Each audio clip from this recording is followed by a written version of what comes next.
বিএনপির নেতারা তখন গর্তে ছিল, ডোবায় ছিল, খালে ছিল, এবং প্রথমে তো তারা হাতি ধুয়ে ফেলছিল এই আন্দোলনে, আমাদের না, এটা এদের আমার নৈতিক সমর্থন দিয়েছিল একটা পর্যায়ে। হ্যাঁ, তো এই হলো তাদের স্ট্যান্ড এই আন্দোলনে। কিন্তু এখন এটা নিয়ে ক্রেডিট ক্লেমিং এর কামড়াকামড়ি হচ্ছে।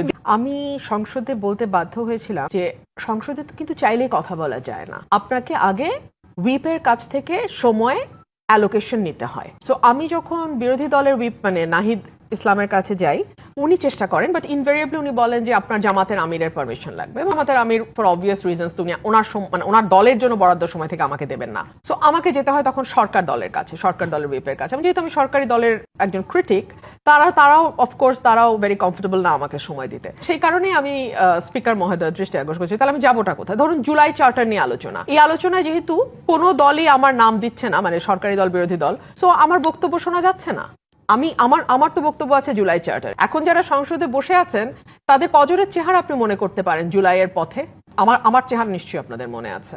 কজন বলতে পারে যে তার বাড়ি ভাঙচুর হয়েছে, গাড়ি ভেঙেছে? আমার বাড়ি ভাঙচুর হয়েছে, আপনাদের চ্যানেল রাত 2টো বাজে আমার বাড়িতে গেছে, আমি ফেসবুক লাইভ করেছি। মুশকিল হচ্ছে কি, আমাদের জেলিফিশের মতন মেমোরি তো, আর বেশিরভাগ মেমোরি আমাদের সাথে ফিট ইন না করলে আমরা ভুলে যাওয়ার চেষ্টা করি।